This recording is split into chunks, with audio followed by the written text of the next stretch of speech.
আলহামদুলিল্লাহ রব্বিল আলামিন আসসালাতু ওয়াসসালামু আলা সাইয়্যিদিল মুরসালিন ওয়া আলা আলিহি আসহাবি আজমাইন। মাননীয় স্পিকার, আমাকে সুযোগ দেওয়ার জন্য আমি আপনাকে অসংখ্য ধন্যবাদ জানাচ্ছি। আমি আজকে আমার নির্বাচনী এলাকা রংপুর ২ বদরগঞ্জ তারাগঞ্জবাসীকেও আন্তরিক ধন্যবাদ জানাই যে তারা ভোট না দিলে আজকে আমি সংসদে আসতে পারতাম না এবং আজকে আমি কথা বলার সুযোগ পেতাম না।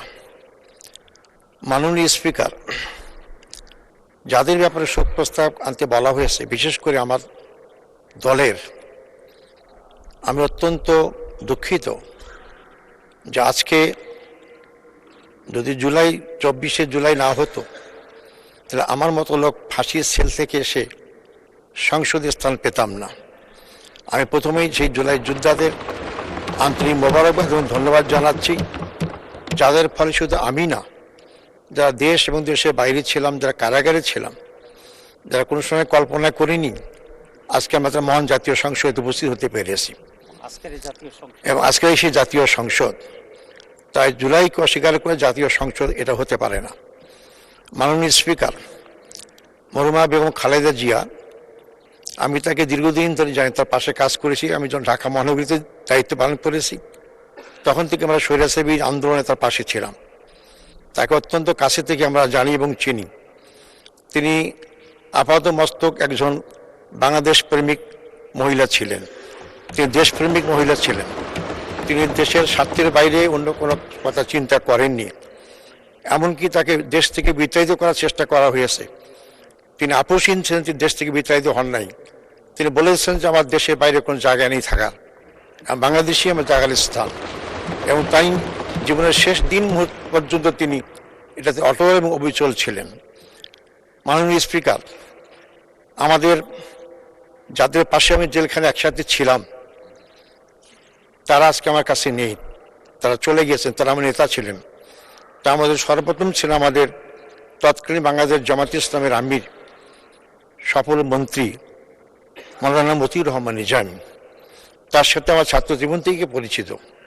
তিনি অত্যন্ত অমায়িক এবং অত্যন্ত যোগ্যতা সম্পন্ন। তিনি অত্যন্ত সফলভাবে তার ২টি মন্ত্রণালয় পরিচালনা করেছেন এবং তার বিরুদ্ধে কেউ একটি রাখার তার আত্মসাতের কোনো অভিযোগ পেশ করতে পারেননি। তিনি আজকে আমাদের কাছ থেকে চলে গেছেন। আমাকে তো মিথ্যা মামলায় সাজানো করে আমাকে ফাঁসি দেওয়া হয়েছিল, ফাঁসির হুকুম করা হয়েছিল, যেটাকে পরে মিসক্যারেজ অফ জাস্টিস বলা হয়েছে। একই কারণেই মাওলানা মতিউর নিজামীকে ফাঁসি দেওয়া হয়েছে। অত্যন্ত মিথ্যা প্রপাগান্ডা করে, মিথ্যা নাটক সাজিয়ে তাকে হত্যা করা হয়েছে। আমি শ্রদ্ধার সাথে স্মরণ করব বাংলাদেশ শুধু না, সারা পৃথিবীর মধ্যে সুপরিচিত আলমী দিন, যাকে কোরআন পাখি বলা হয়, সেই মাওলানা দেওয়ার হোসেন সাইদি। তাকে হাসপাতালে ভর্তি করে ভুল চিকিৎসা অথবা বিনা চিকিৎসায় তাকে হত্যা করা হয়েছে। আমি তার প্রতি গভীর শ্রদ্ধা পোষণ করি। আজকে যারা আমাদের কাছ থেকে বিদায় নিয়েছেন তার মধ্যে আমাদের সফল মন্ত্রী, তৎকালীন বাংলাদেশ জামাত ইসলামীর সেক্রেটারি জেনারেল জনাব আলী হাসান মুজাহিদ, তাকে একই মামলায় হত্যা করা হয়েছে।